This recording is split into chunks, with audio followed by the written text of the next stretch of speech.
And welcome to another fine, fun-filled episode of the Power Hour. I'm Steve. This is the urban sensation known as C-Red, the icon, and give this man a minute to light up his stick as he does each and every week around this time.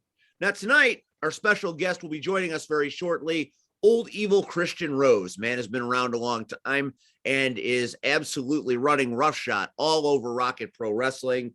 He and those damn Coyotes had one hell of a night this past Saturday night at Rocket Pro Wrestling's Resolution. We'll talk all about that when Christian Rose joins us shortly. But Red and I are going to have a chat right now as we get started about what's happening this Saturday night in Manteno, Illinois at the Steam Hollow Brewery. SCW Rockin' Wrestling was shocked to the system. We always enjoy the brewery shows, but things are a little wonky in Southland Championship Wrestling right now. What with the well, I mean, not for you, because you have no side. With the ARC, we know all about the ARC. We know all about Evil Gains and Evil. We know all about the shenanigans. And what shenanigans? There's a lot of shenanigans, C-Red, and you know that. No shenanigans. Don't get me started on that. But obviously, at the last SCW show to end the calendar year, JPH was victimized by POW Entertainment and their champion Spade. Were they again? They came, let's be honest. POW came out and the commissioner of POW, correct? Heifer came down. Yep. We got in the ring, right?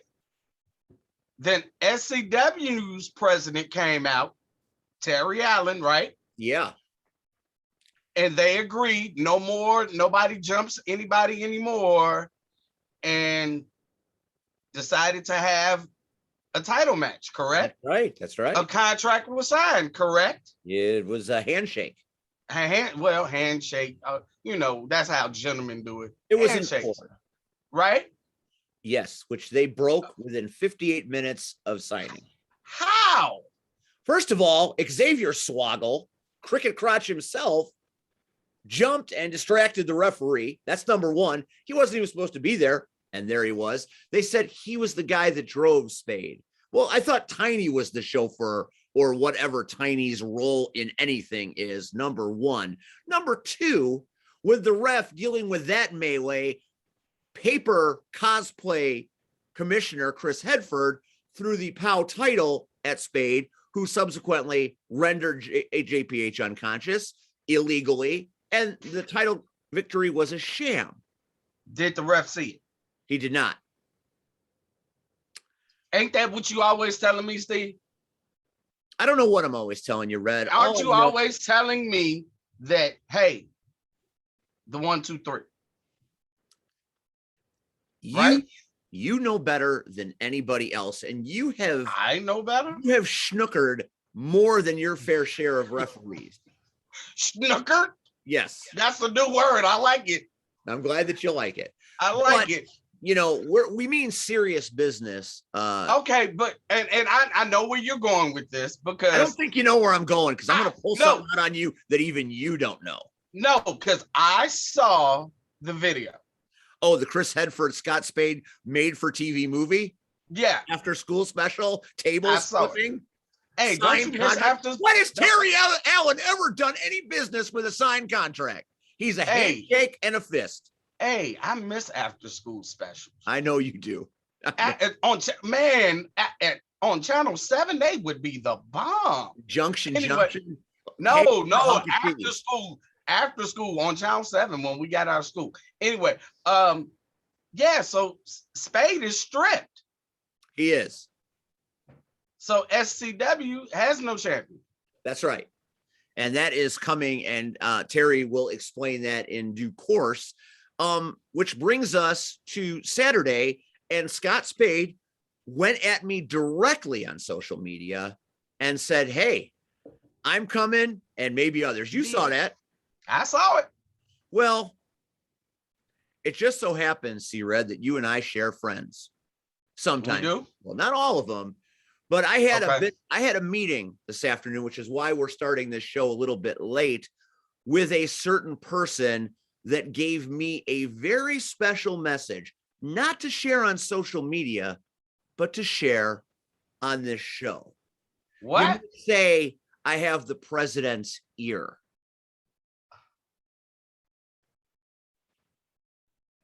I'm sure that's what you do. If you're not real careful, I'm going to shove my hand up your ass and use you as a puppet.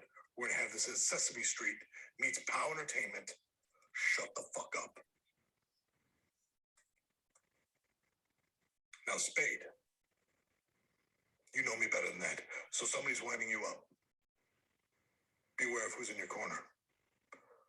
High respect for you. That's why you are not the number one contender.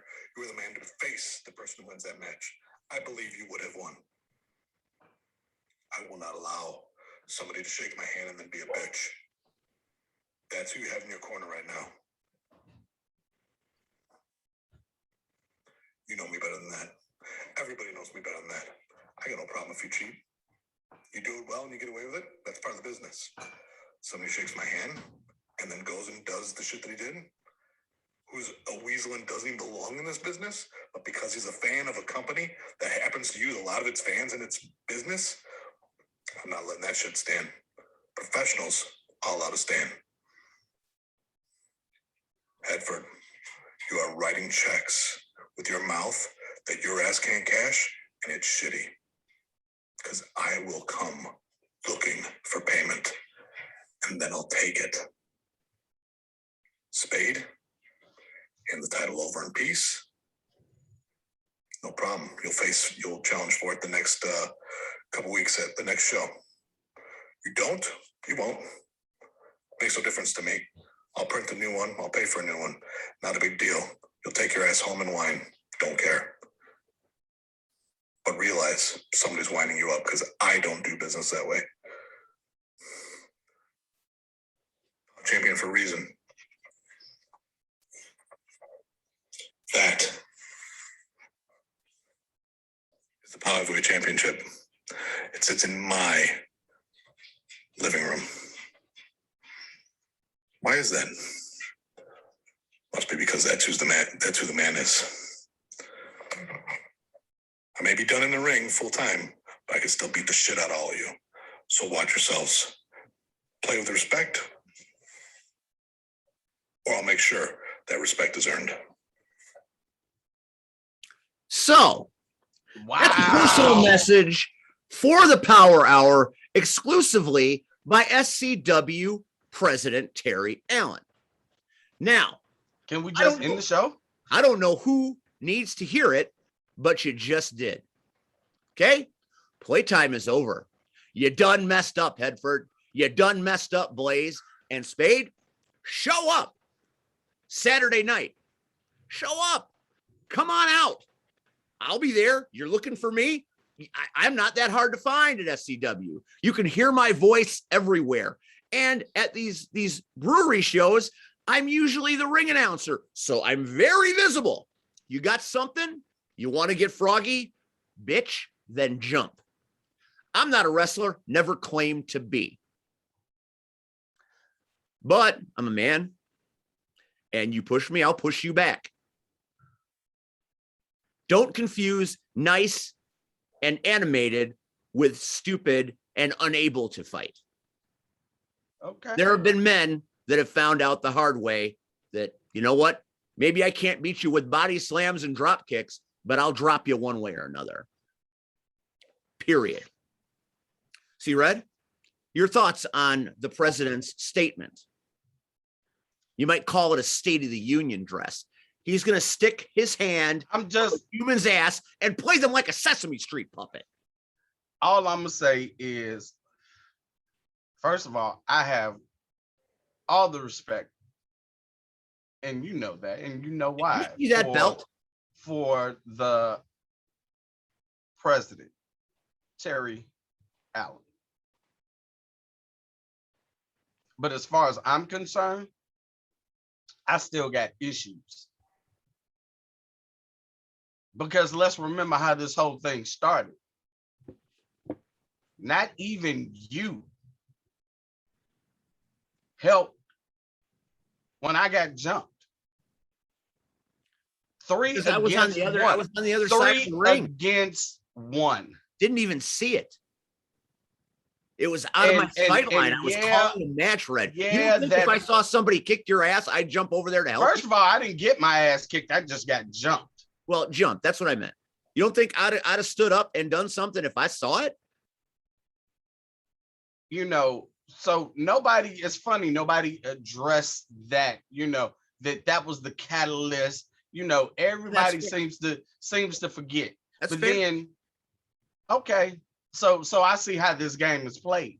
You know, as long as it's titles on the line and everybody else's pride, it's fine. But when it comes to me, oh, okay. But then you wonder why I did what I did to the former tag team champions. Well, so the president made a powerful statement. With two W's?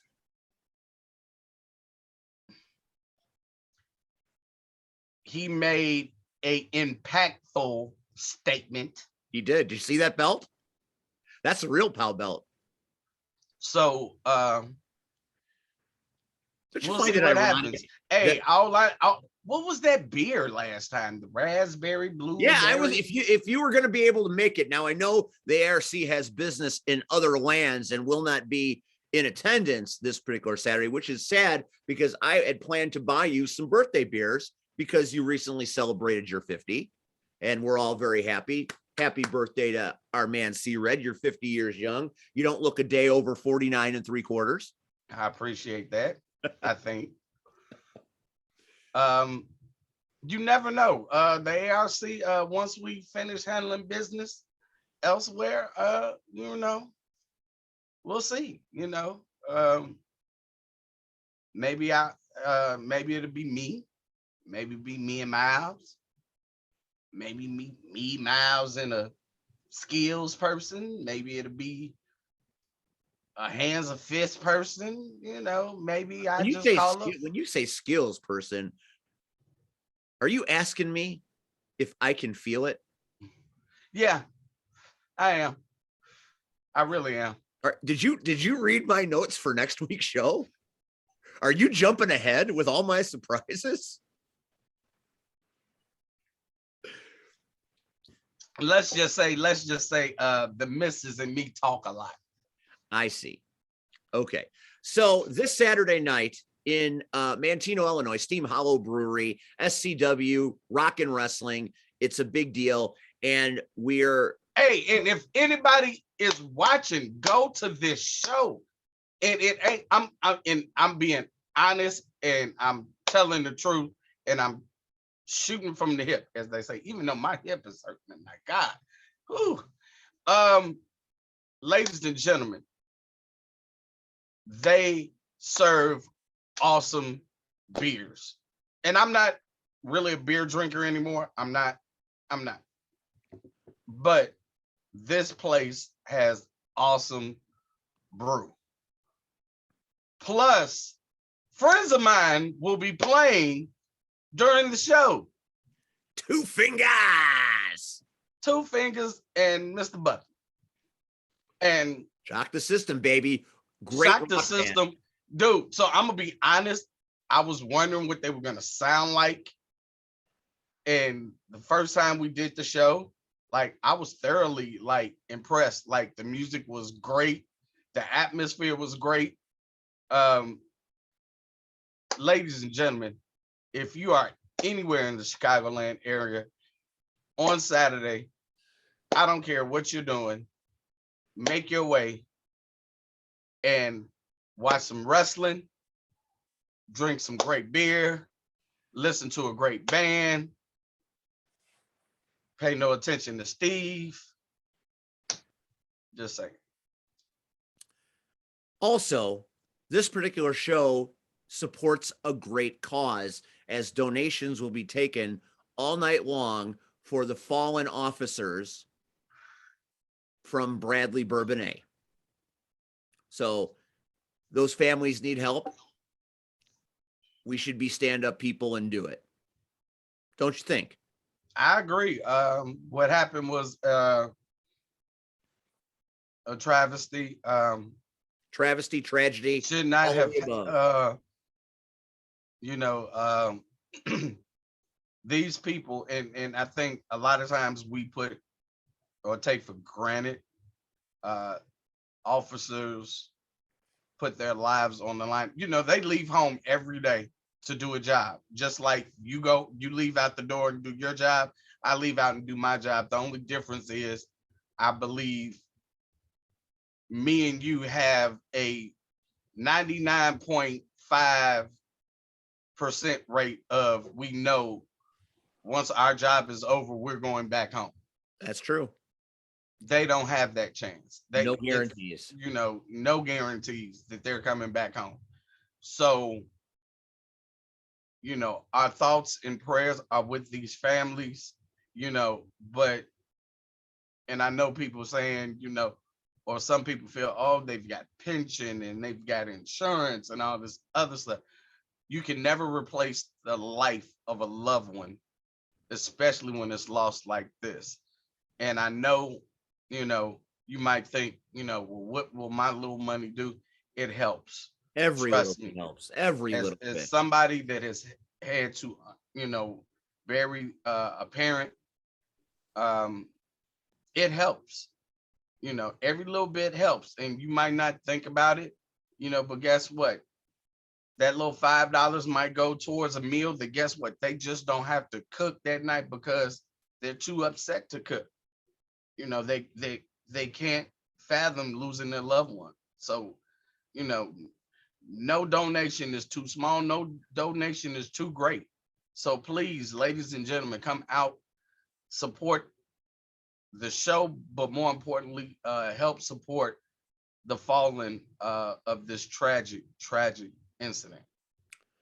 That is absolutely perfectly put, Red. I couldn't have said it better myself.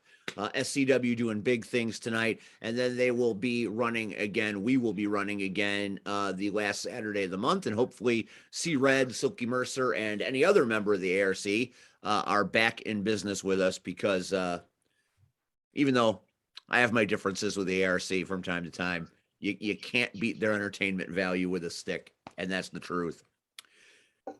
So as we wait for our guest, Old Evil Christian Rose, to join this program, he will be with us shortly. I just got a message with him. Okay.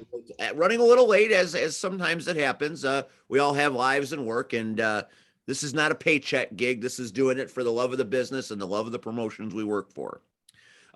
Speaking of promotions I work for, hopefully Red will be working there really soon, as I am going to stop at nothing to unite us on commentary, but I'm only a commentator. Red can do commentary, and he's one of the great managers of all time. And his boys and champions, and his boys are acting the fool at Rocket Pro. So I need you to come. First of all, get your stuff settled. Get your children. Your children are embarrassing you. First of all, whoever took that picture of the champion with a cookie, with a victim cookie, the victim cookie, you need your head split to the white meat. I'm just saying. We love Missy. We love her. Great photo. He didn't deserve that. He didn't deserve that. That was an embarrassment to the champion. I never thought, when I coined the phrase victim cookies, that there would actually be a victim cookie presented to Marche Rocket. It just, that's why wrestling is great, because you speak it and by God, it might happen. So Marche Rocket, now the leader of the Idols, even though Joey Roth still swears that he's the leader. And, I love Joey Roth. You love Joey Roth. We all love Joey Roth. He's one of the greats in this industry and one of the people I truly love to work with. But I have to believe that for multiple times, Marche Rocket has been moments away from losing his RPW title. and he's the victim. And he has been saved by the idols. Uh-huh. Now, Brubaker Mm-hmm. was unavailable, whether it be illness or injury. The Filth King was unable to be in Joliet this past Saturday night, which left finally Card tampering. Well, I don't know about that. I can't speak to that. The Shogun was ready. The Shogun was finally going to get that one-on-one rematch. And Finally. what happened? The idols attacked him in the parking lot. For real? And Marche looked, oh, that's tragic. I mean, when Marche did it, it was much sexier and more attractive than the way I just did it. But it was the similar situation. He looked surprised. I wasn't surprised. I'm shocked. You're not shocked. Mm-hmm. I am. But Marche Rocket didn't know that there was an ace in the hole. That because of his affiliation with the idols, general manager, I think it's general manager at Rocket Pro, Jay Beck, the paycheck, big fan of his beard. But, he's been doing a all right job. He kind of gets out there and kind of takes care of business and then kind of doesn't. But I love him as a human. But as a general manager, but when he came out and confronted, sounds like you, but go ahead. Well, I mean, maybe you're right about that. I can't argue with that. General manager's a hard job, man. That's why I'm just a commentator at CSW now. Can't wait to see the fool they found to do this job now. Everybody says it's so easy. Step on up. Yeah, there you go, C-Red. That's the door back in. Anyway, anywho, Jay Beck was ready. Jay Beck saw the writing on the wall and he was ready. And who came out to take that title opportunity that the idols supposedly secured, that there would be no opportunity? Who? It was our old friend Grin. Grin came back for another bite at the apple, and he beat Marche Rocket pillar to post. They fought everywhere. Thrown through a barricade. The barricade went airborne and almost crushed the second row of where it was at. And they fought and they battled all the way back to the bar, where Grin threw coffee at Marche Rocket. Now, you know how Marche be feeling about coffee and caffeine. That in and of itself is funny. But when Grin jumped up on top of the bar and jumped off the bar and tackled Marche Rocket, you could see the fear in All Day Marche Rocket's eyes. And that's when things got really interesting, because they finally made their way back to the ring. But what was waiting under the ring? What? Large oak doors. And Grin put Marche Rocket through one of those doors so hard that he busted himself open. And while Marche was out. It was a 9 3/4 count, and he used his momentum to roll off the table and get his feet on the floor. So technically his feet were under his body. So he was, the 10 count was waved off at 9 3/4 on a technicality. As Marche was doing this, Ring stacked some chairs in the ring, put another door across the chairs, and went out and got Marche Rocket, rolled him back in the ring. And Marche Rocket, being the savvy ring vet and one of the smartest, most ring-aware players in the game, gave Grin a desperation M80 through that oak door. What happened? In the end, with a little help with a little help from Gunner Brave, Marshe Rocket retains his title. Gunner Brave is an idol. He was the only idol in the building because the rest of the idols were out beating up on poor Chris Logan. But they still had one idol there. And what did that one idol do? Saved Marshe Rocket's ass again. Well, first of all, Steve, it just sounds like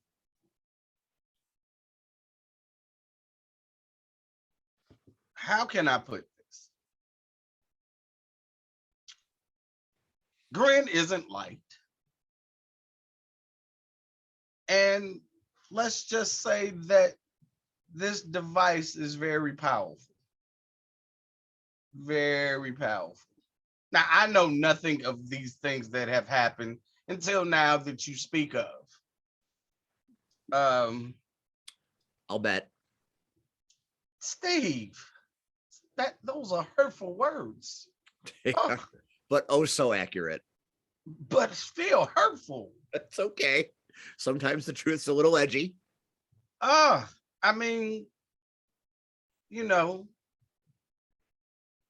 I don't know any of this thing with the Shogun parking lots.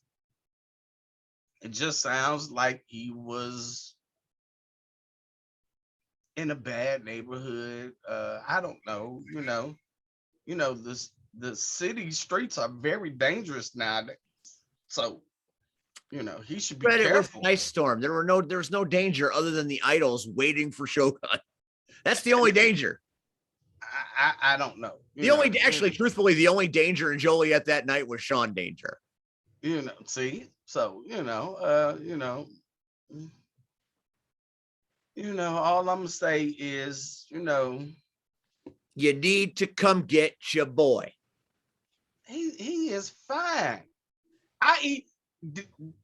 They even posted who would challenge Marshe at the next show, correct? It's an open challenge. Open challenge, right? Right. Did you not see that I put my name on the line? Red, I believe Flash will probably put his name on the line. Hell, Jazz will probably jump online and put his name. Maybe even our good friend Jay Washington from all the way from California will put his name on the line to fight Marshe Rocket. But when it comes right down to it, and you all get to victim cookies, and it'll be that Hulk Hogan, Kevin Nash thing. Boop. Would I do that? Absolutely, in a New York minute.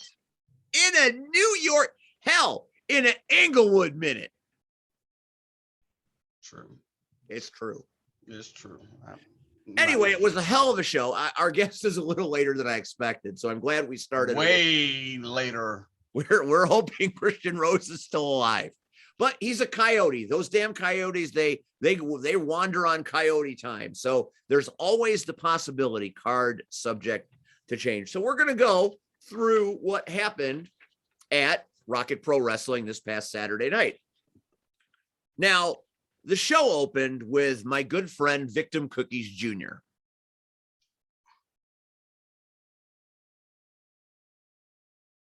Oh, you're not familiar with Victim Cookies Jr.? No, who is that? Oh, Victim Cookies Jr.'s Gunner Brave. Because apparently Marshe Rocket's part of the Big Brother program. And he said, Gunner Brave, look at me. I betrayed everybody and became the champion. You can too. I'll show you how. And then Gunner Brave betrayed everybody and became the Outer Limits champion. That's just a good mentor. Victim Cookies Jr. You got the great big victim cookie, but then you got a couple of the little victim cookies. That's Marshe, Gunner Brave. But Gunner Brave came out, started the show, making an impassioned plea to his once bipartisan crowd that usually loves him. He's the hometown hero, but it was split. I mean, Mama Brave and Papa Brave, who have watched this show before, they were still cheering for their son. I don't blame them for that. But he wasn't the popular icon that he had been in months past because of his behavior, because of his Rocket-esque behavior, if you will.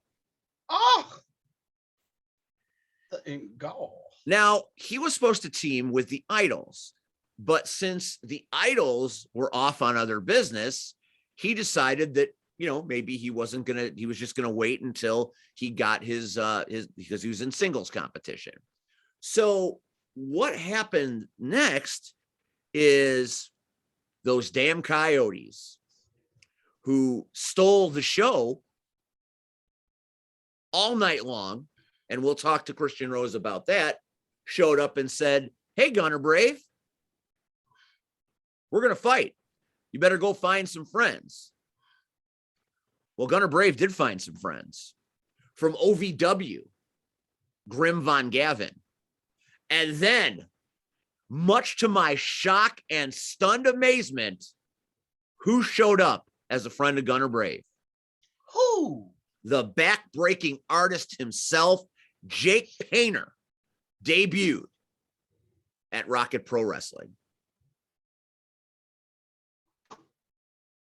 Ooh, That's quite a team. I would agree. But the Coyotes were more than up for the challenge, as you will find out when Christian Rose joins us shortly. And they took down Gunner's Geeks.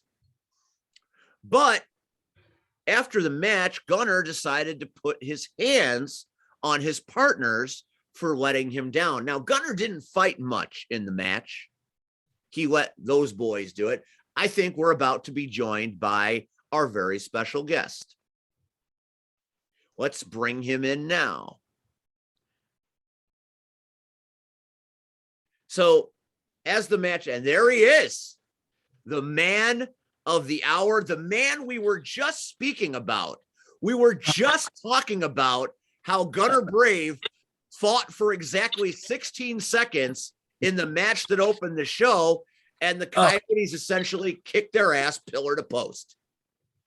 Sorry, I'm getting caught up because I just got here and everything. But yeah, we're talking about Golden Boy Gunner Brave throwing two. Did you call him Gunter Brave again? Oh yeah, that's his name, right?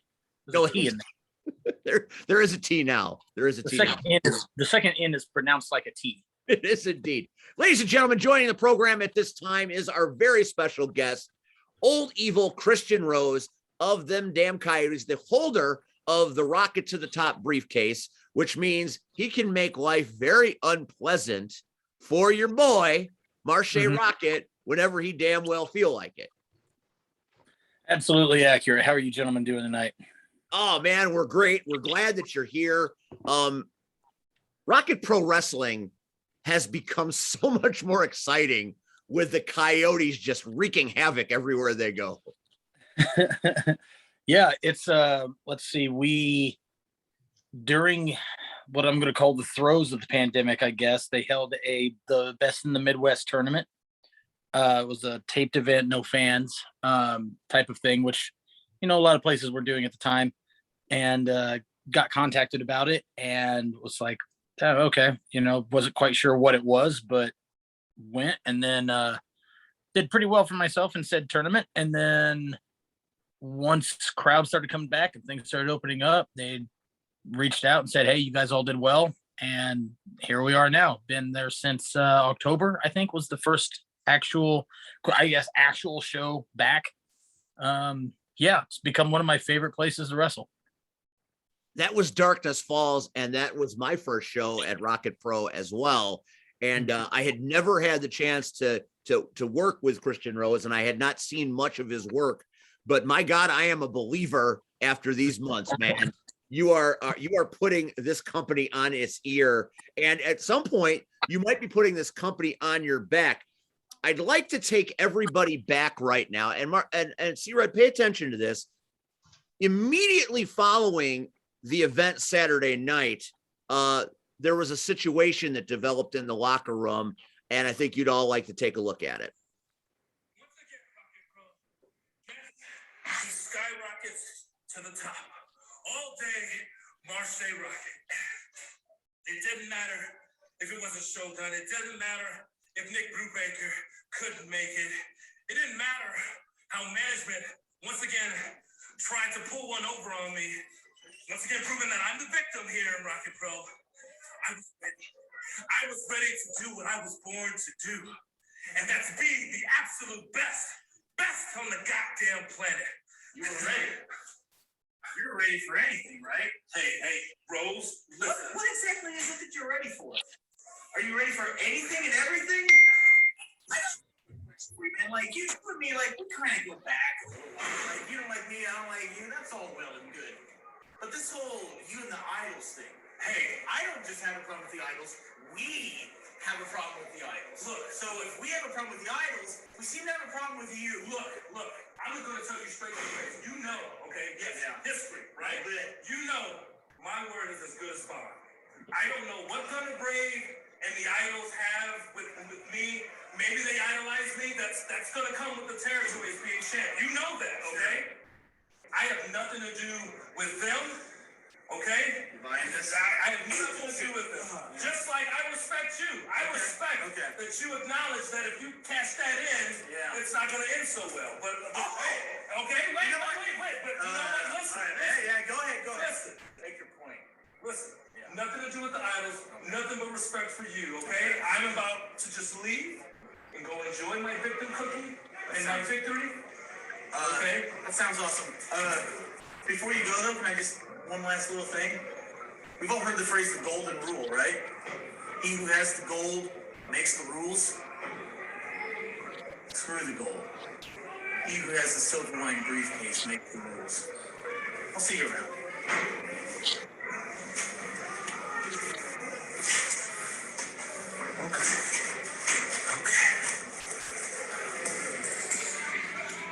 So we all have seen this video now.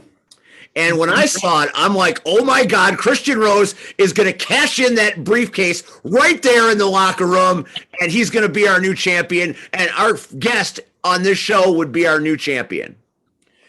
You were not to do that. Why? Timing is everything. If I were to cash in the locker room, who's to say people don't just think it's a brawl? Maybe they don't even know it's a match. And then they come and they pry us apart, and Marche bolts out the door. Fair point. That, and look, man, me and the Coyotes, we may not have like rules, but we do have guidelines, and we prefer to handle our business in the ring. Such as a way. My favorite part, C-Red, and I think that I don't think you'll agree with this, but I'm gonna make you acknowledge it. I don't.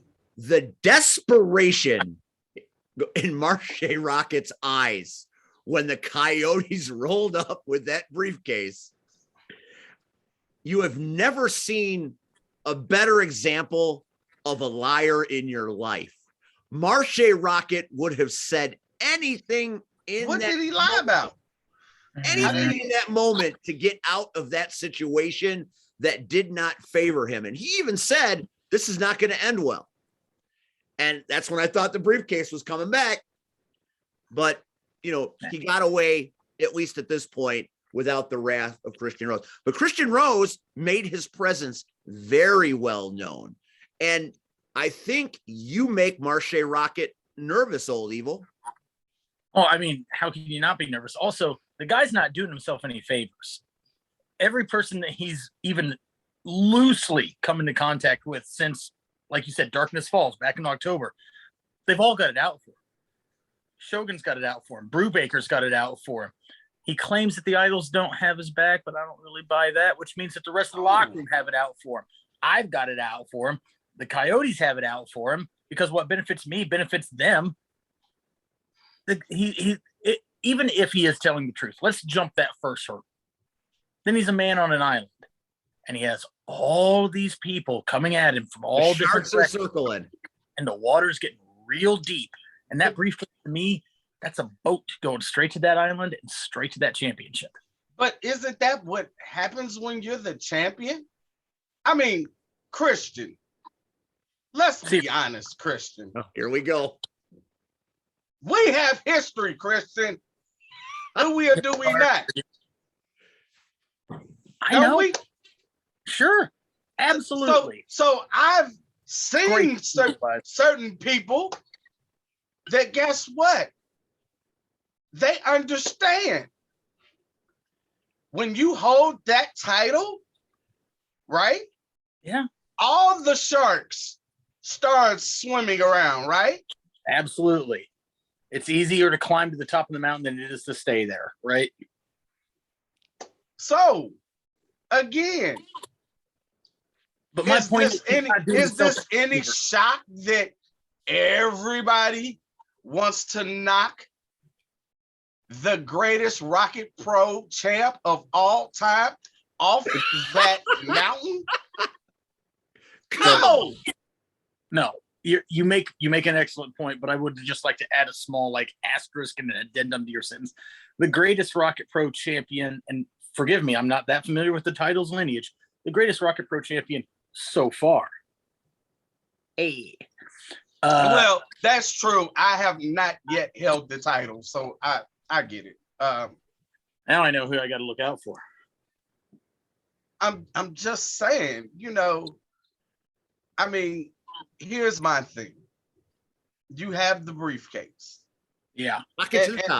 And a smart man is never going to reveal. First of all, let's be honest, Christian. I know you, and I know you so well. Mm-hmm. And I've seen you, and you are meticulous at how you do things, when you do things, and why you do things. Thank you. I know this. I've seen it face to face. Yeah. At times when I didn't want to see it face to face. But I saw it. So I'm just saying, like they say, you can't teach an old dog new tricks. I mean, so don't think, first of all, don't think Marche is in this alone. He's not. He has friends. The Idols. He does. And the Idols, again, they are not his friends. You can't even say it with a straight face. You can't even say it with a straight I'm face. saying it with a straight face. Get the hell out of here with that crap. That's devil's advocate here for a second. Let's jump that hurdle. Let's jump that hurdle. It doesn't benefit them to help him then, now does it? But it seems like that's happened at least twice that I can remember, if not 3 times. 3 times. Why then? Huh? I'm sorry, what was that? 3 times it's happened. You're right. You're on the right track. 3 times. So it's either some unbelievable Andy Kaufman level of work where they're just conning the entire world into thinking that Marche's their guy when he's not, or simplest solution is usually the correct one. Marche is their guy. He's got a small squadron of goons to do whatever the hell he says to do, one of them being another champion in Rocket Pro, and that's it. But he doesn't want the heat coming down on him for it. Simple solution. It's a terrible thing to do. It's something I would probably do if I was in a different situation. That's how I know it's a terrible one. I'm just saying, y'all keep forgetting Flash. I don't know how everybody keeps forgetting Flash, but anyway, that's another story. Are you talking about Rico Paisley? Yes. Marche doesn't need those guys. I've been in the ring with Marche. We know this. So no, Marche doesn't need those. And again, no, that's what makes it frustrating. And maybe like, what, 6'5", 250 pounds. He's super athletic. He's huge and fast. He's awesome. But whatever confidence I think he used to have, it ain't there anymore. He still has it. And again, have you thought of this point that maybe they feel, they keep doing things for him that he owes them one. So down the line, one of them can say, hey, I want the next title shot. That's a great conspiracy theory. So's the faking of the moon landing. And you know what? I don't buy either of them. See, Red likes magic bullets. That's for sure. Hey, leave my personal business out of this. All I can say is where Marche Rocket is right now, if he's not with the Idols, like that poster over Christian Rose's you know what time it is. You know what time it is. You know where he at. Oh, that's right. It's NWA time. Marche Rocket's on NWA, but that doesn't change the fact that his time as champion is borrowed. And our other champion, I would think, has borrowed time as well, because it seemed pretty clear to me that one Brooks Berna seemed to issue a very strong challenge to Gunter Brave. So, a couple of real quick things. You know what? I'm going to try to be as unbiased as I can here. Don't be unbiased. Let it all hang out. Okay. Gunter, I don't like you. Fun fact, if you go back through the record books in Rocket Pro, the only person that has an actual pinfall victory over me, Gunter Brave. That's right. I lost one match in that Best of the Midwest tournament. And since coming back to Rocket Pro back in October at Darkness Falls, I haven't been pinned. I haven't been made to submit. Not a count out, not a disqualification. The one blemish on my record is from that little pile of puke. But then there's Berna. Berna's one of my students. I consider him a very good friend of mine. And I think that he is the closest thing to if the Canadian Devil was a real person. We call him a possum all the time. He's deceptively athletic. He's very innovative. And I don't know if it's just sheer toughness or if the nerve endings in his body are burned off. He doesn't know that he's in pain. That kid is double tough. He's super gifted. And quite frankly, he's impossible to prepare for. And by the way, during training and in the early days, I had matches with Berna. And you know what happened? Every time he had me reeling. Every single time. Gunter, I'm sorry. Excuse me for mispronouncing his name. Gunter can't prepare for Berna. You know why? Nobody can. One might even go so far as to say that he supposed the match happened. You take the rules out of the equation, you make it no DQ or anything. I don't even know what he's going to do. Gunter Brave likes to jump off the ring into the crowd and sacrifice his body. The wicked side, Brooks Berna, is just that. You just don't know which side you're going to get. And if that match is signed, whether it's sanctioned or unsanctioned, that should be a spectacle that I'm not sure Rocket Pro Wrestling is ready for the fallout of what could happen. I mean, that could be a match that lands people in the hospital, wouldn't you say? Easily. And so far as sanctioning it, if I ran the promotion, I wouldn't sanction it. And I love Berna. I would never sanction that match.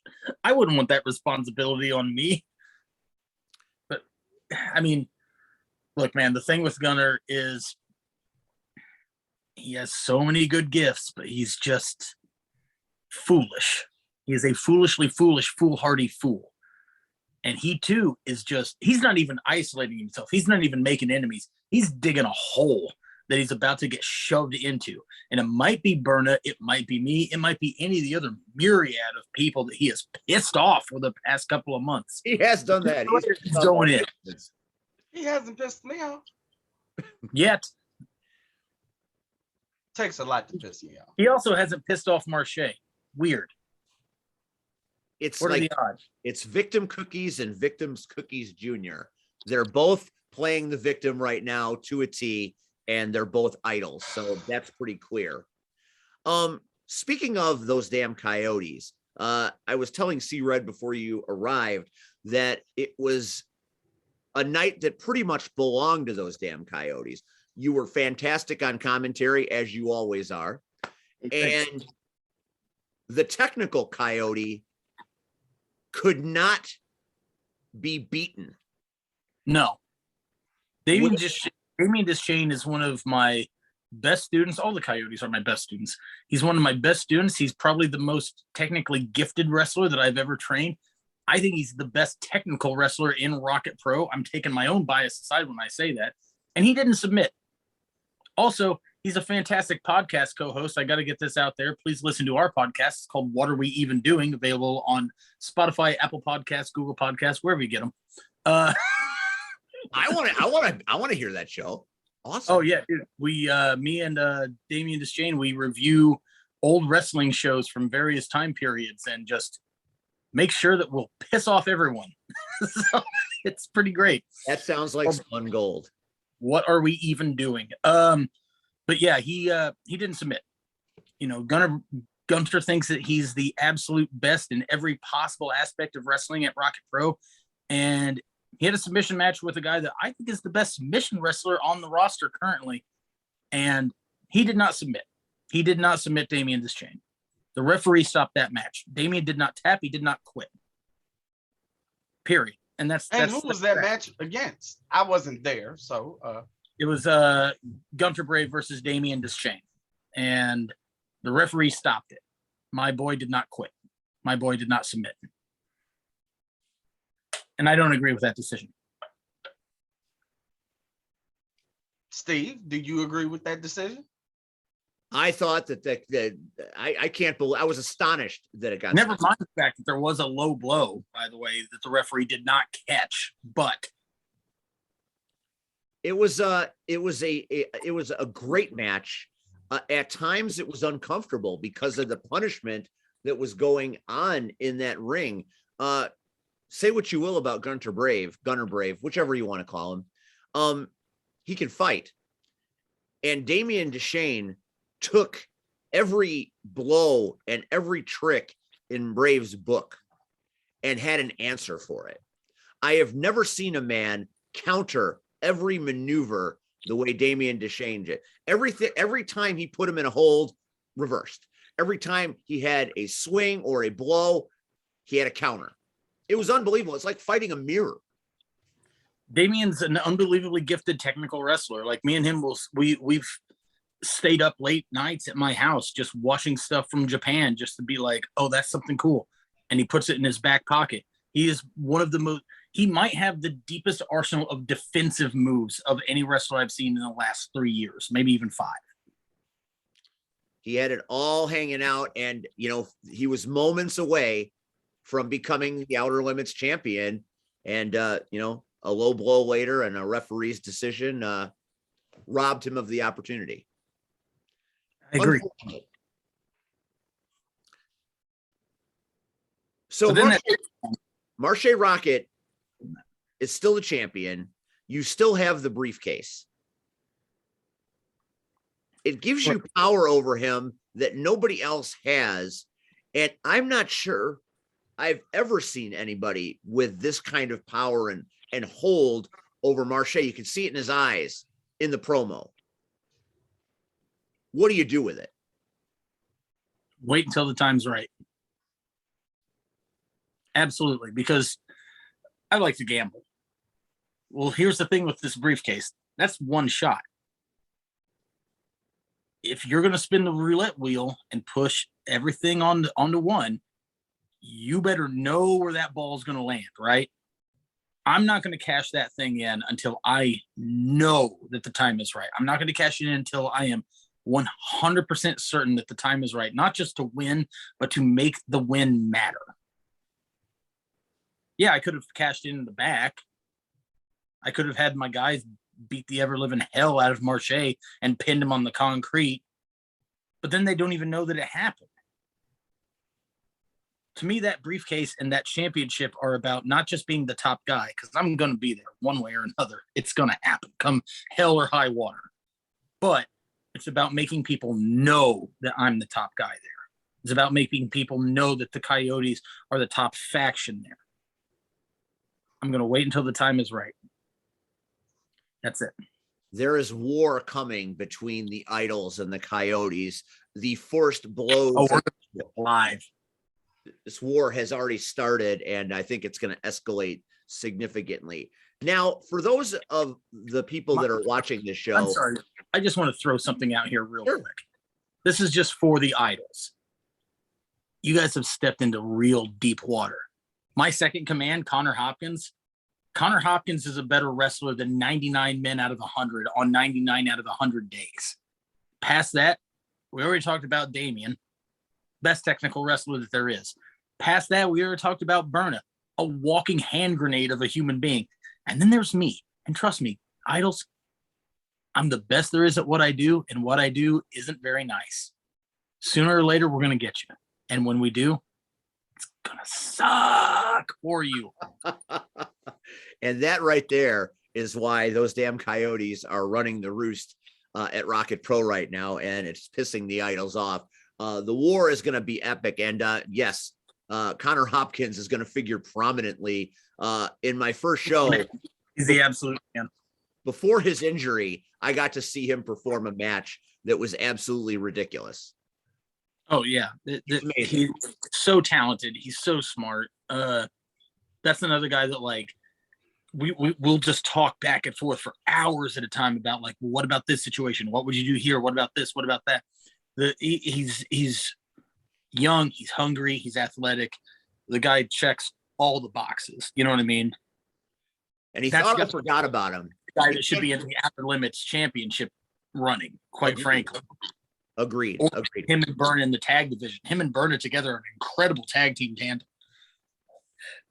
The Coyotes could take this whole thing over. You could have all the gold. Easily. The only reason it hasn't happened yet is because it hasn't been booked. Well, there you go. See, Yeah. Red, you know something about this, about a faction taking all the gold. What are your thoughts on what could be the idols the Coyotes putting the idols down permanently? I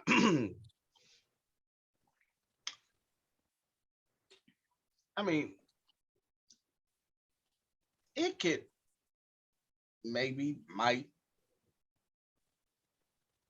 I mean, luck. I mean,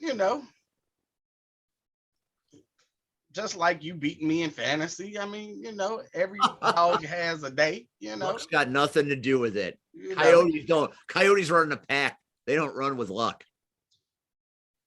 I'm just saying, Run with luck at the casino, but that's a different story. That's a different story. Steve knows a lot about luck. So. Sometimes I'm lucky, sometimes not so much. For those of you watching this show that are unfamiliar with Christian Rose and his history, Christian, take us back to the early days of your career.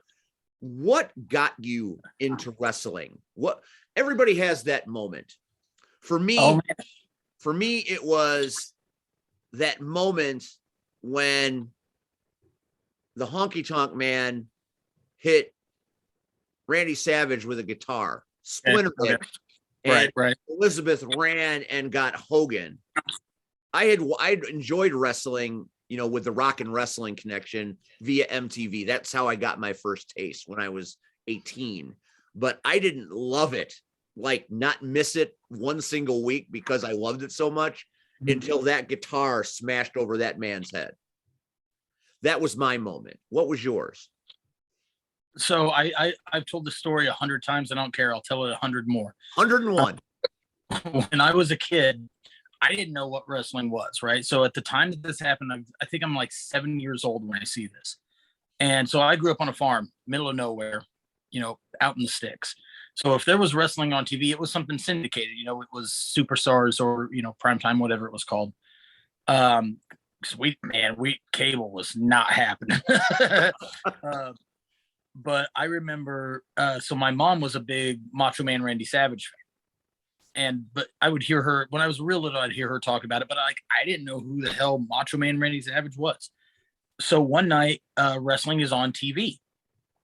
And I'm watching it, and I'm like, again, I'm 7-ish when I see this. And it's Savage tied up in the ropes, and out comes Jake Roberts with an actual cobra. And it bites him on the arm. So I'm like a kid who spends a lot of time outside and everything. I know what snakes are and stuff. And it's like, plus like back then you didn't have special effects. So it's like, plus that's a real snake biting a real man in his real arm. So I saw this happen and it blew my mind. And the whole time, again, I'm like a kid and I'm sitting there watching this going, well, where are the police? Like, So my earliest concept of what wrestling was, oh, well, you can do anything and get away with it. So I'm watching this, and it's just shattering everything I even know.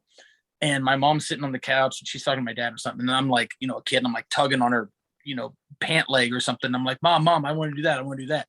Well, she looks, and she takes a glance, and she sees Randy Savage. She's like, oh, you want to be Randy Savage and, do the elbow off the top. And I go, no, I want to be the guy throwing snakes at people. So that was what got me hooked. And at that point I was like, I don't know what this world is, but this is incredible to me. So I'm very lucky in that much later, I got to do a thing on a show with Jake Roberts. And I actually got to tell him that story. And I was like, dude, that was the thing. You know what I mean? Like, we did a thing where, like, I'd had a match, and Jake came out to the ring towards the end of it. And then afterwards got in the ring and, like, gives me a hug, raises my hand or whatever, and says, pretty good match, kid. And I was like, all right. For me at that point, it's all downhill. Like, there's nowhere to go past that. But yeah, that was the earliest thing that got me into it. I fell out for a long time in the mid 90s.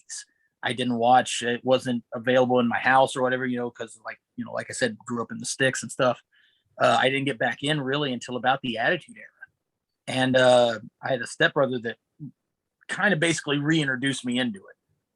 And I was kind of like, at first I was like, I used to watch when I was a kid, not so much. And he's like, no, man, wrestling's awesome. So I sat down and I watched Raw, and boom, right back in. And then at that point, I'm like recording Raw every Monday. I'm staying up until God knows how late every Monday because I'd watch the replay of Nitro.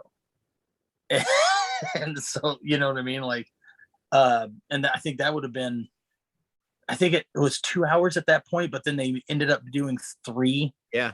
I remember when I was like 16, 17, I got a job. So I would come home from my job at midnight, and I would literally watch the replay of Nitro and then stay up and watch the VHS tape of Raw that I had recorded. So I would go into school every Tuesday morning just dying because I'd been up for, until 5:30 or 6 in the morning. And then you got to be up at 7 to get to school on time and everything else. And that was it. I was hooked. I would watch every, my mom at one point had like the illegal cable hookup that people used to get, and she could get the ECW pay-per-views. So I'd be like, oh, I'm going to my mom's, on this one Sunday night a month to watch ECW. Yeah, I was always really frustrated because we couldn't get UPN. Like, our satellite provider just didn't cover it, so I couldn't watch SmackDown. But like, I would watch Nitro and Raw, and then I would watch ECW on TNN. What about Thursday Night Thunder? Thursday Night Thunder. I would watch Thursday Night Thunder. Anything and everything. Like during that time period, I would just like any of it. And I was like, I wanted to do it, but like, not just as unreal as it sounds, like the internet wasn't quite a thing, and even when it was, dude, it was legitimately 7 miles to the nearest town, and that town didn't have internet. So I didn't know where these guys came from. Like, whenever they would be like, oh, we're debuting a new guy, I'd be like, who are you? How do you get to this point? I didn't know that the independents existed. I'd never even seen a flyer for one. It was years later until I found my way in. But yeah, that was what initially got me in. That's pretty funny because I too fell out of favor with watching wrestling during a period in the 90s, and Raw, the Attitude Era, and the Monday Night Wars got me back into it. So that's interesting that it happened that way to you as well. Now, where did you train and who trained you?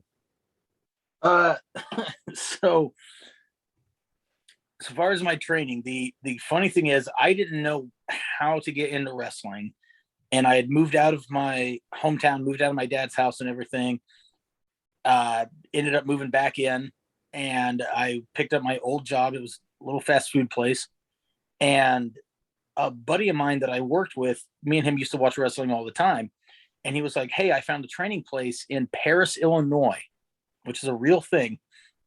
And I was like, what? And he's like, yeah, I'm going to go on Sunday. Do you want to go? And I was like, hell yeah, of course I'll go.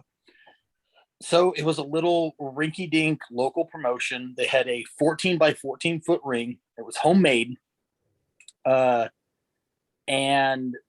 that was where I basically initially got trained. And it wasn't very long after that where I'd be on shows and, kind of just having bad matches because, like, with all due respect to the guys, like, they knew how to teach you the mechanics, right? They could show you the holds and how to, bump and everything else, but they couldn't really teach you how to, like, wrestle. And I was kind of like, okay. And then in essence, whenever people ask me this, I always say I basically got started there. And these are just local guys, whatever. But I was in essence retrained by a place about a year and a half or so later, maybe 2 years later. Homicidal Stephen Davis. If anybody knows who this guy is, he was a guy from like the East Central and Southern Illinois area. He was so good. Even looking back on it, he was so good. But he had a very good 9-to-5 job. So he didn't pursue wrestling as much as he probably could have or should have because he wasn't willing to take that risk, which now I understand. At the time, I kind of didn't. So I always credit him as my trainer and a guy named Brandon Walker, who helped train Chuck Taylor and Ricochet. And this was, again, another guy who was just a local guy. He used to work in, the armories and stuff back in the early 90s. Awesome. Just a great, great professional wrestler. But again, he had a family and a good 9-to-5. So he didn't travel that much or put himself out there. And those were the guys that trained me. They were kind of like, okay, you know how to do the holds and you know the mechanics, but you don't have a clue what you're doing. And they basically were like, here's how to actually engage with people, how to wrestle. The thing that helped me the most was that place where they train people. It was called IWAU, and they ran a show every Wednesday night in front of fans. They ran it was free for the fans. They ran a show every Wednesday night. And I was like, they would run training on Mondays, on Wednesdays before the show, and on Fridays. So I was there Monday nights to train. I was there Wednesdays early to train and then do the show in front of an audience. And then on Fridays, if I wasn't booked elsewhere, I would go there and train. So there'd be times where I'm training 3 times a week. And they had an actual gym in the back locker room area. They had a full setup. Like, you didn't have to set up the ring and tear it down or anything. It was a beautiful, beautiful setup. But the most important thing was getting those reps in front of a crowd and just being able to go out there and be like, okay, I've done this every week for the past 4 weeks. Well, now they're getting wise to it. So now let's spice it up a little bit. And working with guys that would like pass through, and like me and my friends got in there and we started like forking over the dough to book some, quote, name guys and stuff like that. And because that was invaluable to me, was all those Wednesday night shows in front of a crowd, because sometimes stuff goes bad. So you learn how to adjust, that was my training basically. I was talking with another man that I work with at a different promotion, and he was asking me how things are at Rocket, and I was telling him I enjoy it, and I was talking about some of the matches and some of the talent. I'm like, Christian Rose is there, and he's really entertaining, and he kind of paused for a moment, and I'm like, you know him? And he's like, yeah, I know him from Dreamwave. Oh yeah. That man is Jason Hades. Hades. Yeah. So, I remember when I retired him. That stuck. Perhaps that's why he wasn't so excited to hear my recounting all of the great Christian Rose exploits. I like Hades. No, that's where we all met Christian Rose. Yeah. Dreamwave. Dude, Dreamwave was like the best thing for me in like my career and my run and everything. And like, I completely lucked into it. I completely stumbled into it. One of the things I used to love about Dreamwave was that they held tryouts. Like, how many of those did you watch, C-Red? Like you hold. I love that. I thought I thought it was the most innovative thing ever. And you talk about like a trial by fire. Because then you're out there. Because you're sitting in front of the boys. Yeah. There's no fans. What parts of judges are there? It's no fans, it's the boys. And when you think about it, they would look at us and our reaction to see, you know, if these guys are worth it or we're gonna pass. And I'm glad I never had to go through that. Dude, because same. I know I looked at some of the guys and I'm like, so I know if I can see my face, you know, I'm like, that would be too much pressure. Same thing, man. Like I knew I wanted to be there. Like you hear all this stuff about that place, especially at that time, it was just really growing. And I knew I wanted to be there, but I didn't have a tryout match or anything. And I was kind of still trying to like find myself, I guess, even though I hate the term. And the owner one day, somebody had passed my number along to him. And I remember it so clearly. He texted me, he's like, "Hey, this is, so-and-so, I'm the owner of Dreamwave Wrestling. Would you like to come work for us?" And I'm like, "Yes." Like immediately. Well, then I had this moment where I was like, oh man, I had a couple of friends that were already there and they had been given different, characters and personas and stuff. So I had this terrifying moment. I was like, oh man, what if I get something that's like, that I can't do, or that it's stupid, or that I hate? I was like, yeah, you know what, whatever. And then I was told, yeah, we want you to just talk a lot, be emo, but badass. And I was like, cool, that I can do. So I lucked into that whole thing. That place did wonders for me. I'm always going to be forever grateful for it. I always kind of felt bad that I didn't have to do a tryout match, but in what you're saying, C-Red, I'm so glad that I didn't, because man, I would have blown it. So this is, I always at some point shoot on everybody. It's true. Fair point. One, I don't think you would have sucked. So this is me speaking from the heart, per se. So I don't think you would have sucked. Two, there was a buzz about you, at least that I knew of. Yeah. So I had never seen you work. But again, me working all over the Midwest, I had already heard that there's this kid named Christian Rose. And I'm like, okay, but he's not running anywhere I'm running. So, right. I'm like, I can't take everybody's word, but then it's more people that's talking. Yeah. So when you show up in the locker room and I'm like, okay, and I look at you and I'm like, so immediately I didn't see any difference. Oh, dude, I was a totally different person at that point too. No, but I'm just saying, like, I looked at you and I'm like, okay, like his gear isn't different. Like I'm trying to figure out. So remember, we're Dreamwave was one of those companies, we were privileged to have a monitor in the back so we could watch matches. Yeah, big time.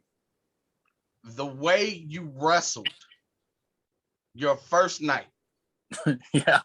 And the way the crowd responded. I was like, oh shit. Now I see why everybody's talking about this kid.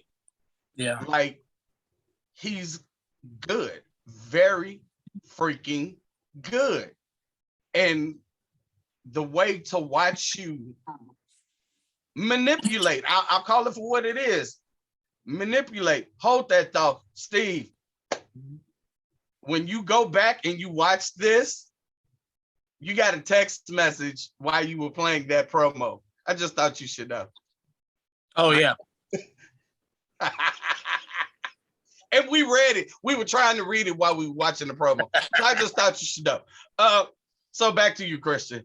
It just popped back in my head. So I was a fan of the whole thing.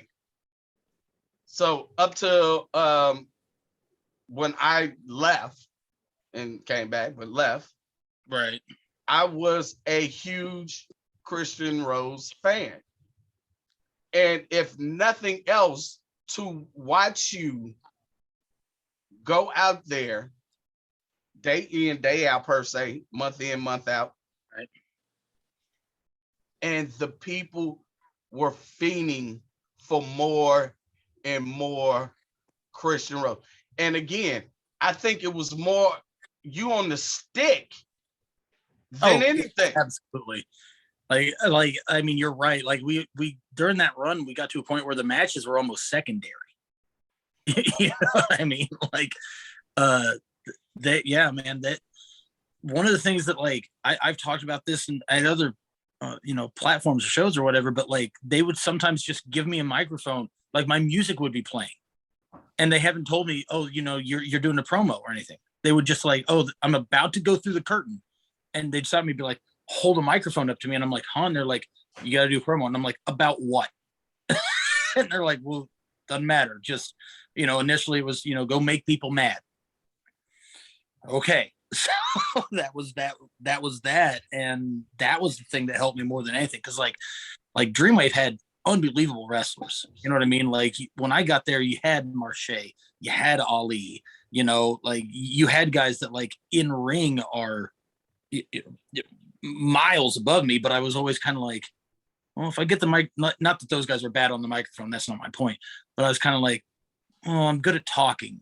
So as long as I got that microphone thing, you know what I mean? Like that was kind of my ace in the hole, I kind of thought.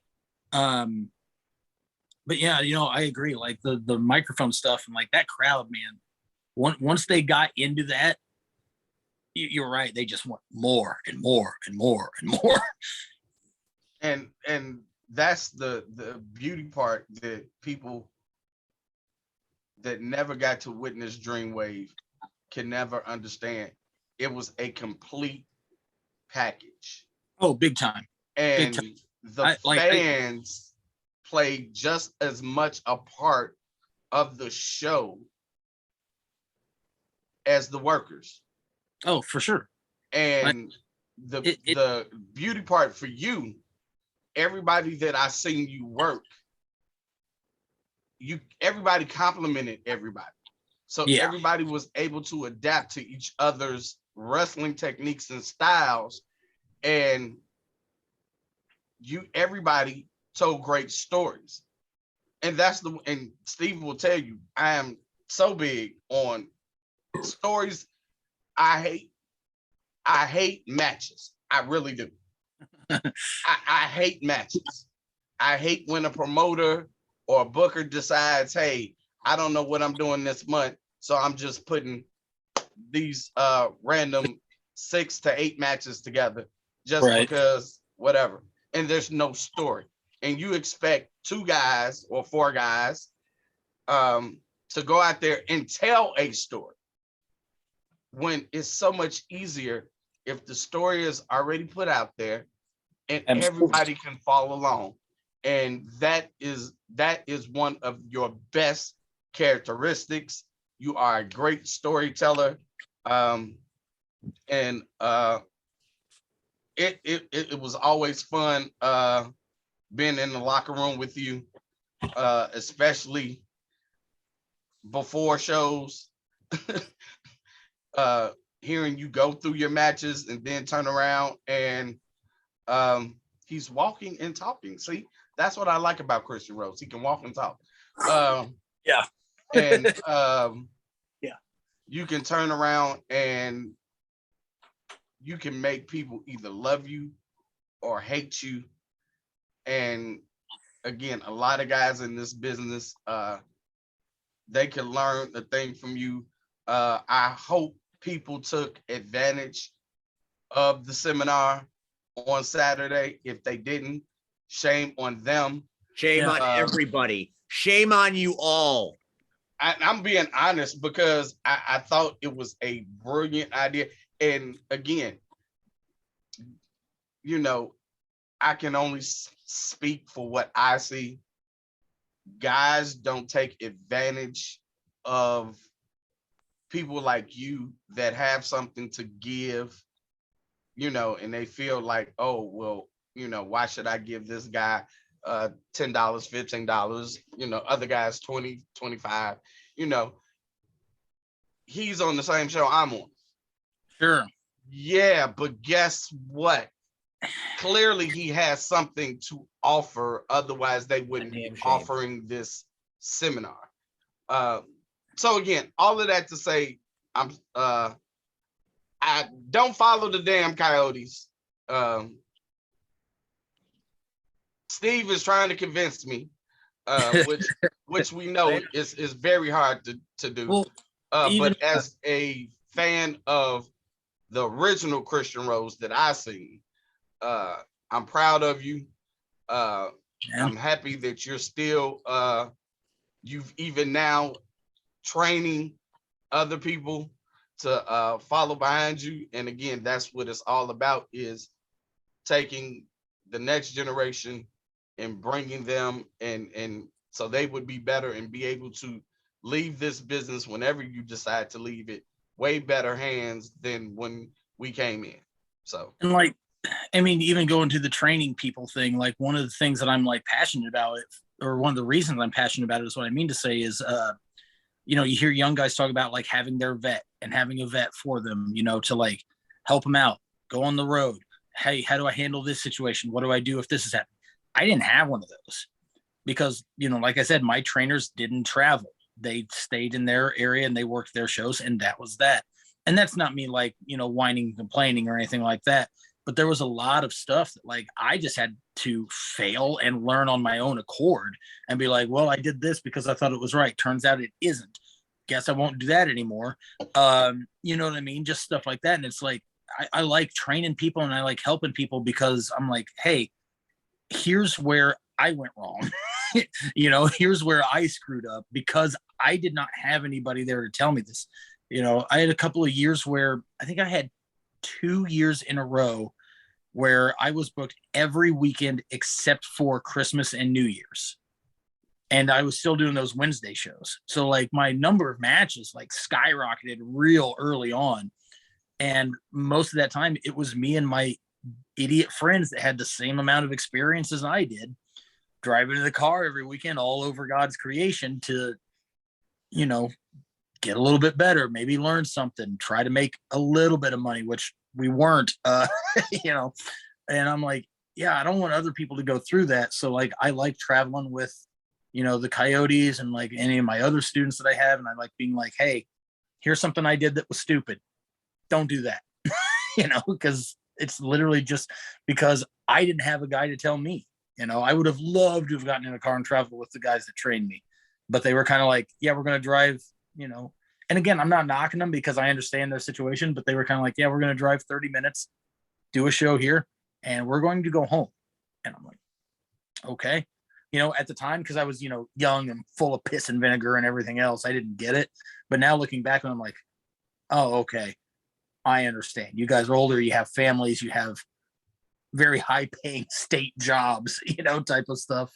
But yeah, that's something I'm real big on. Like I was talking to a couple of guys at one of the more recent Rocket Pro shows that had done a pre-show match. And it was a thing where I watched it, they came to the back and I went up to him and was like, hey, this, that, and the other, you know, here's what worked, here's what didn't, you know, here's your advice. And I asked him, was like, how long have you guys been in? It was their first match. They had never had it before. And it was a thing where I was like, man, if nobody else here is going to say anything, I will. You know what I mean? And it wasn't like a, oh, you've disgraced the industry, burn your boots and go home, you know, type of thing. I was just kind of like, okay, I knew they were new. I didn't know how new. You know? But yeah, man, like anytime I do stuff like that, it's mainly just because like I didn't have somebody do that for me. The closest thing I had to that from when I was, you know, new was guys coming up and being like, burn your boots, kid, you're a disgrace to the business.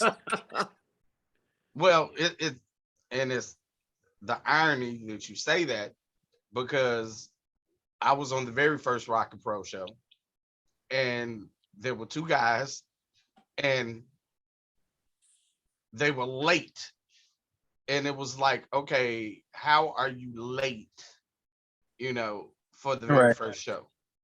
And then when I see them, they're dressed, and I waited until after their match, and I tried to talk to them like, hey, okay, part of what you do is your presentation. Sure. And I have no problem with saying it now. Shit, who's gonna fuck with me? So one guy, so they had T-shirts with iron-on letters. No. Iron on, not print. Iron on. They both had cargo shorts on. One guy had wrestling shoes, and the other guy wore gym shoes. And I asked them, for all the shit you do, I'm thinking about their well-being. I'm like, when are you guys maybe gonna invest in some tights or some shorts, or how about some real boots? And one of the kids looked at me and said, I ain't buying no fucking real boots. Now, the sad part is I knew their trainer. I knew the home company they came from. Yeah. And I knew their trainer. And I just looked. And at that point, I'm like, okay. And I walked off. And somebody else grabbed me and was like, they won't listen. I'm like, clearly they don't want to listen. Yeah. And I mean, but I'm that vet just trying to give them the advice. Sure. They had already. So again, they can't do shit. They can't do shit to me. So the very first show, they showed up late. They were in the very first match, which was a tag team scramble or something like that. Sure. And they were standing in the back, and they heard two other guys going over their match. And they heard a spot. And they literally, Steve can see where this is going. They literally then went out and did the same spot. No. Get out of my America. Flag on the play. The bad part was here's two guys they stole it from. And here's the funny part. So everybody has to drink. If you're playing the Power Hour drinking game, that is the first drink you've had tonight. I'm very sorry. They turned around. The guys watched the match. And as soon as they said, there's our damn spot. Like, what the fuck? And they came in the back, and the two guys were like, you guys stole our fucking spot. Now we've got to refigure all of this back out. And they just like act like they hadn't did shit. And it was like, wow. And like, I'm like, so you're fucking up all over the place. You show up late. And like, then you steal somebody's spot. Like a huge thing with that to me is like, I don't know these guys. I don't need to know where they came from, but like, I feel like there's stuff like that isn't like really sometimes, I'm not saying this is the instance here, but I'm saying that like some of that stuff's not taught. And I think that like, because this is a very social business that we're in, go to a show. And if you're on the card, walk around and say hi to everybody. Ask people, hey, what are you doing in your match tonight? What are you doing in your match? Because I don't want to do the same stuff that you're doing. Are we allowed to swear on this? Yes. Yes, it's my show. Fuck don't. Thanks. Cool. I've been biting because I have a really bad habit. Yeah, don't do the same shit that everybody else is doing. And it's like, it's a thing where it's like, if you don't know, then it's just an accident, right? Or it's a mistake, or it's a fuck up. But like, you can alleviate that by just walking around being like, what are you guys doing tonight? What are you guys doing tonight? What are you guys doing tonight? Well, here's the thing. We're on first, and I don't want to do what you guys are doing. Be courteous, be polite, be professional, talk to people. One of the things that drives me insane, and maybe it's because I talk a lot, is being in a locker room and you see guys that just sulk in a corner and they don't say anything to anybody, and you have no idea. Sometimes you don't even know they're on the show. You know what I mean? They're just there, and it's like, okay. And then they go have their own match. They have no concept of what came on before or what came on after. They're just in their own little lane. And it's frustrating, but it's also just kind of depressing. Because I'm like, man, the fun part, there's a lot of fun parts of this. Like one of the isms that all my students have picked up on is, I'll say it all the time, best job I ever had. You know? like, you know, and that's legit. Best job I ever had. But parts of the job that are fun aren't always just in the ring, but they're in the back. And like, dude, like wrestling is the ultimate island of misfit toys. Anybody that's in this is on some level damaged and messed up, because believe me, there's better ways to destroy your body for a little bit of money, you know. But it's crazy to me that there's so many people that have no social skills and they just come in and out, and that's that. And I'm just kind of like, well, who are you doing this for? You know, like, because if it's strictly for the fans and you're just an antisocial person, that's interesting to me because you're in a very social industry, but you know, whatever. But at the same time, maybe associate with people, you know, maybe just interact or something, maybe ask. Like, I would rather have the only match on a card that is a certain type of match than the third best match that's like every other one. So I'm always asking people, like, well, what are you doing? What are you doing? What are you doing? Now, if I'm in a situation like the last Rocket Pro show where it's like, we're in a 6-man tag, there's no other 6-man tag on the show. Within reason, we can do whatever we want. You know what I mean? There are no other 6-man tags. Who cares? We're not stepping on the other 6-man tag's toes. Like, but man, stuff like that I just think needs to be taught more, and it just isn't. And then that's how you end up with situations where somebody does something and somebody else was going to do it, and now that person's mad because we can't do the thing, we were going to do the thing, you know, whatever. Like, but and I mean, it wasn't a small spot either. Like, this was a the thing. Right, it was the thing. And you know, one of the things that I try to teach wherever I go, people need to figure out. So, and I use my time in Chikara as the best. They used to have on the sheet a blank piece of paper, and if it's 8 matches, it's 8 slots. And you put down there what you're doing, you know, as far as your match goes. Yeah, bullet points, basically. And right, bullet points. But I tell people all the time, especially young guys, don't go out here in the first match. And so again, we know, so we'll use Rocket Pro. So in the very first match, if I ever come back to watch a match, I should not see an ace cutter, an ace crusher, an M80, whatever the hell anybody wants to call it. Right. I shouldn't see that in the first match, knowing that the champ, that's his finisher. Oh, I know. Now, at one point, I don't know if you still do it or not, but you used to do that fucking super ass elbow and shit. That shit hurt. Right. Wait, did I hit you with it? Yes, you did. If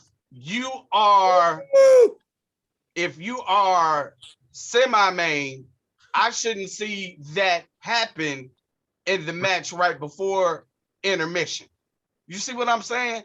No, I agree. But guys, they don't even look at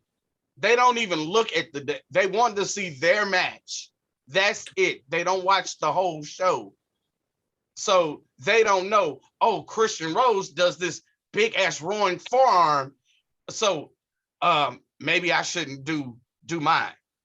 You know, because they feel like, oh, well, it takes away from my arsenal. But then that, you know, that commends your guys, as you say, they constantly study and watch film so they can have an abundance of things to use. But most of these guys, what do? This is what I have. Right. This is what I've got. I don't give a damn if Christian Rose has a roaring forearm and Marche has an M80. Those are my 2 finishers. And guess what? I'm hitting both of those finishers in the first match. Right. And it's only 5 minutes. And it's like, really? Really? Oh man, I threw a fit on a show a couple of years ago because the guys on the pre-show match were doing destroyers, stuff on the apron, ace crushers, pre-show. pre-show, and then they came to the back and asked what I thought, and I go, well, I'm on last, and they're like, yeah, and I go, what do we do now? The show hasn't even technically started yet. They've seen everything. Now where do we go? Like, it stuff like that. Like, I don't know. Sometimes I understand like youth and exuberance, and sometimes I just want to smack the ever living shit out of people. Youth is wasted on the young. Some of the best advice I ever got in my life was work for the show, not the match. Like, if you're on third, you can have a great match. Have a great you're on third match. But I don't know, man. Handle your responsibilities in the ring. Do what the show needs you to do. No more, no less. And there are times where you're told, hey, you're on first, go out and just tear it up. And if the boss tells you to do stuff, then by God, you got to do it. Yep. And that to me is another layer of frustration, but that's the way it goes, guys. Like, Christian Rose, you have been a fantastic guest, as I knew you would be, but I can't let you go without discussing one final thing. Okay. In the locker room, we're talking about, some of the fun times in the locker room. It's more fun than in the ring. Yeah. We were having a conversation about Independence Day being the worst movie in the history of God's green earth. And you and I disagreed vehemently, and we went back and forth. Big time disagree. Yes, we had issues. We had issues. So let me see. Christian, are you pro or con? I'm pro. I am con from Star Trek when it comes to that one right there. And you wonder why you suck. I don't wonder much anymore. But I went after that. I'm like, well, maybe I did miss something. So I went back and I rewatched it after all these years. All right. I am now absolutely convinced that not only was I right, that movie is the biggest piece of shit I've ever seen in my life. I wasted 2 more hours thanks to old fucking evil saying, go watch it again. You're out of your mind, dude. It's a great blockbuster. It's so fun. It's so dumb. This past weekend, this man who says I have no taste tells me he's never seen the Karate Kid and has no idea about Cobra Kai. Okay. Get the fuck out of here with that bullshit. I know. Right. So y'all both suck on two very ends of the spectrum. So all right. So okay, here's the thing. So I am a big movie guy. I've seen thousands of different movies, but there's a handful of, and I was just talking about this recently. There's a handful of like gigantic franchises that I've somehow just always missed. And it might be that like when I was a kid, they didn't interest me. So I didn't, get into them as an adult, or whatever. Karate Kid is on that list. And I didn't even think about it at the time, but like, I was like, man, I've seen like some really obscure, like horror movies. I've seen some pretty obscure action stuff, I just watch stuff that I think is interesting to me and whatnot. And like, yeah, I catch the big blockbusters when they come out. The most recent thing I saw in theaters was Spider-Man No Way Home. It was awesome. It was super great film. Very fun. But on that we can agree. On that we can agree. Sure. But I was like, man, it's wild to me that like there's these huge franchises that I have either not seen any of. I saw the first Harry Potter movie. That was it. That was a one and done for me. I was like, yeah, I didn't like this. I'm out.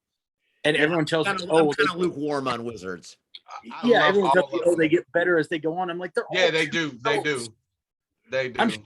Even if that is the case, I'm sure that, okay, fine. They're all 2 hours long. I don't want to watch 4 or 6 hours of a franchise to get to the good stuff. I haven't seen any Star Wars movies. Yeah. When I was a kid, I didn't want to see them. I thought they looked stupid. Okay. So I never got into them. And then I would have been loves Independence Day and thinks Star Wars looks stupid. That right there is the greatest contradiction in history.